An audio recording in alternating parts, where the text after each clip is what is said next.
So first, what we're gonna do is actually just clean all the grease and all the dust off of it first.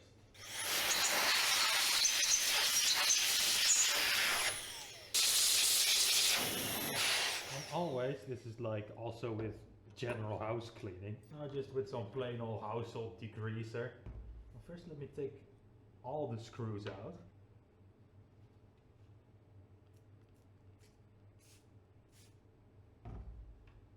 So just with the toothbrush, I'm gonna get everything clean. Just gonna go full schizo mode and just try and talk exactly about what I'm doing. Gonna take some getting used to, especially because my English is like really rusty. Ever since I came out of school, I've not had to speak English for any reason actually. There's supposed to be an extra part here that goes behind, you know, the plane blade you got. It didn't came with this, so we're just missing that, and I don't have anything to make replacement parts with, so just do it by hand. And because I'm lazy, we're gonna be grinding this one later. Now maybe I have hearing damage, probably. Everyone does it. Everybody knows. You just don't tell the supervisors. Sorry, I don't have a screen in front of me, so something to get used to. Alright. See, this is not that bad, you know, corrosion, but I'm still gonna give it a bit of a few passes, I guess. It's like your chip breaker. It makes it so that when you cut the wood, it actually makes curls. It's easier so that things don't get clogged. It's important that there's like no gap in between there, and it doesn't appear we have gaps. It could use a light passing with maybe some sandpaper or something. I'm gonna do something dangerous. Don't tell the health inspector.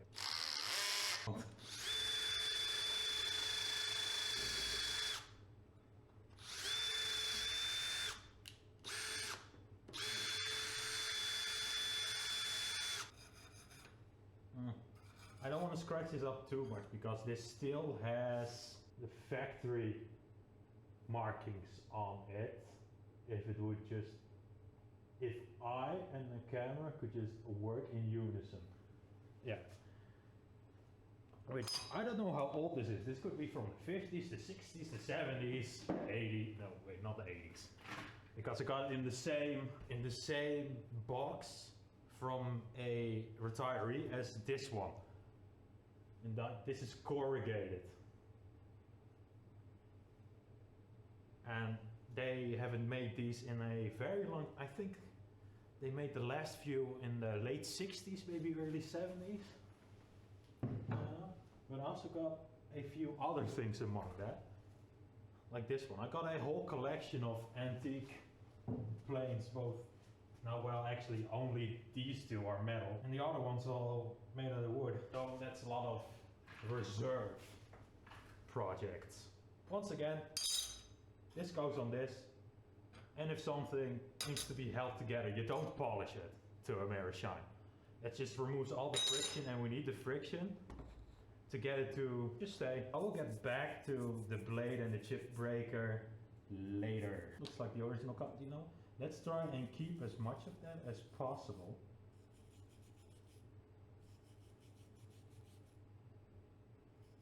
You know, it's always nice if you have something antique, like it's okay, like this is still a tool, so I want it to be functional above else. But if we can keep it nice looking, that would be great.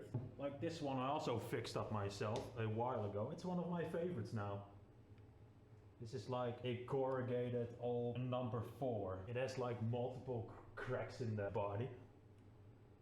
But it still works really well. And here you have that thing that we are missing. It's just a very simple piece of metal that helps actually adjust your plane.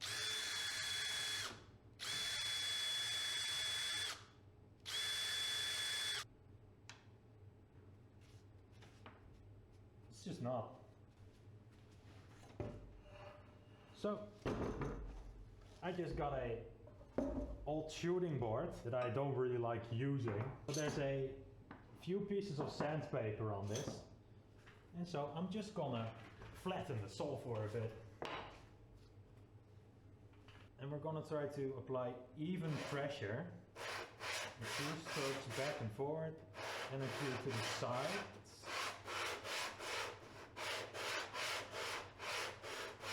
Like we want to switch up our direction of where we actually take material off. I mean, as long as it hits, I guess I'm fine with it. It's all that pith.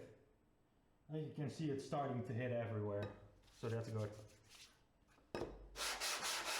It's just because of all the rust that has been on the sides and the bottom.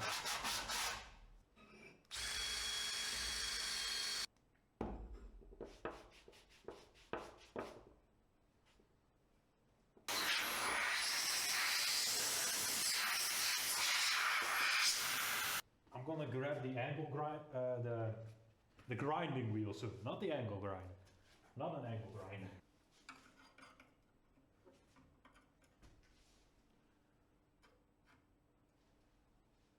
Right, yeah, the grinding angle is okay.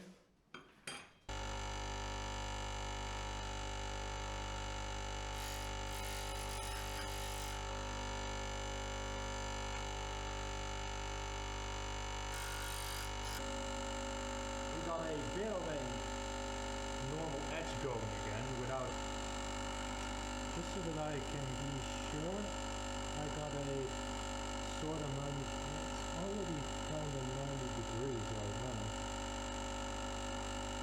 And we can always adjust it when it's in the front side.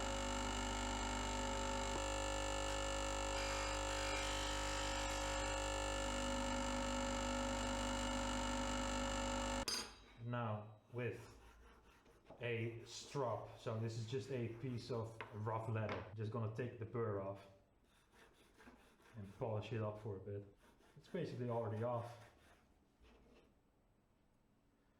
On the underside at least.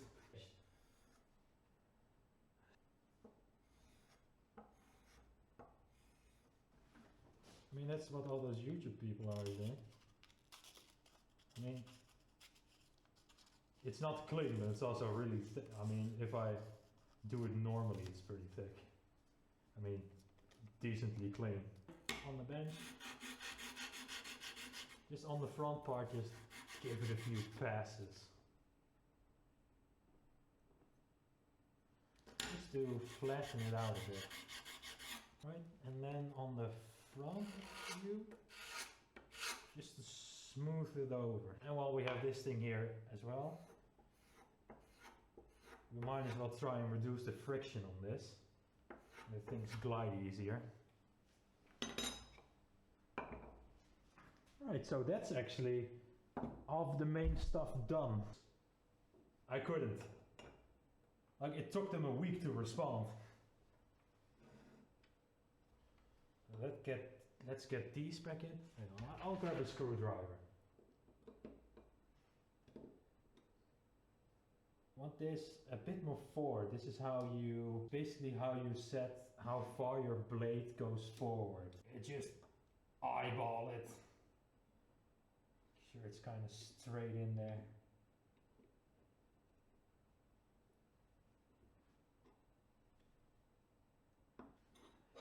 And that shit makes me nauseous.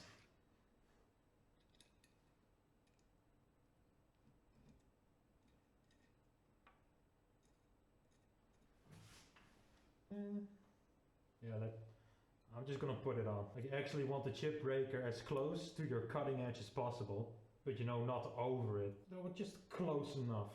But you think you know, it's because you put all that effort in. Alright. That's the wrong way. Now, let's see. Yeah, it's turning back with the wheel. I mean, I don't know. I'm gonna be honest, I just kind of skimmed over the whole TOS thing. Like, I don't think most people actually gonna read it in full. Like, now is gonna be the asinine part. Let's see, we're 2 hours in. I didn't really have a plan for actually doing. Let me grab my sandpaper. Maybe I can get a bit of the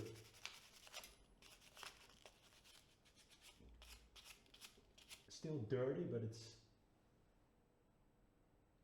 way nicer already what I'm doing, even though I kinda suck currently with keeping things in frame, especially because the movements are mirrored.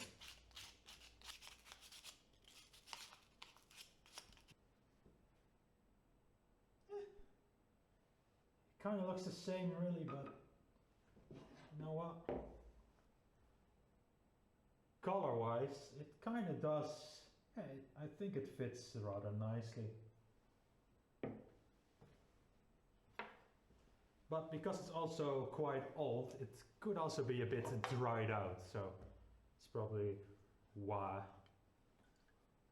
So I'm just gonna keep putting it on until it's somewhat saturated.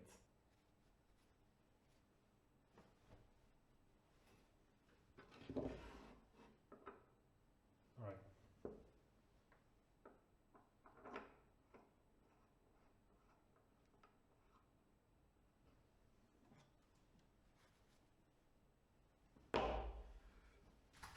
Let me just grab a fresh piece of sandpaper. Yeah, I'm squint maxing.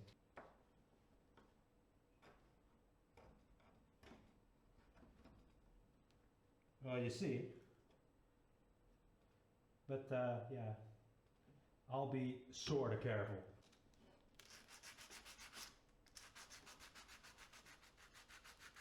Man, look at how big that gap is. And where it's glued. Like that's trash.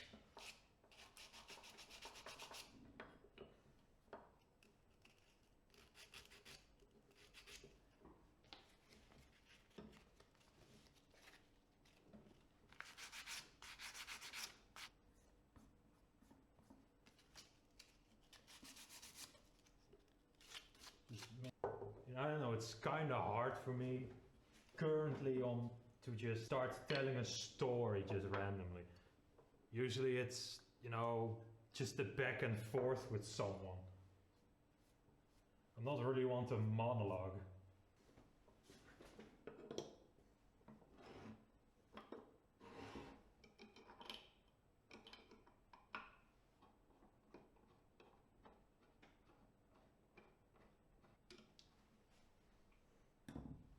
We're gonna test it out. So I got a piece of cherry right here. Now I'm gonna set the blade. So just with the wheel on the back, I can set it deeper, deeper, deeper, deeper. Just gotta see if it comes out straight, not really. And that's why that little lever thing would have been handy by now. Yeah, that's good.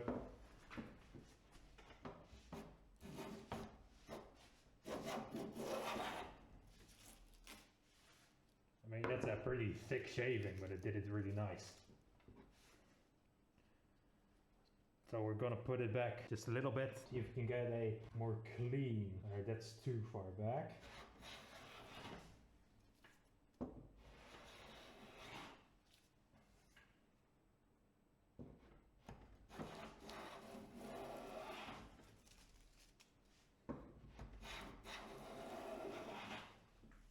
Alright, look at that.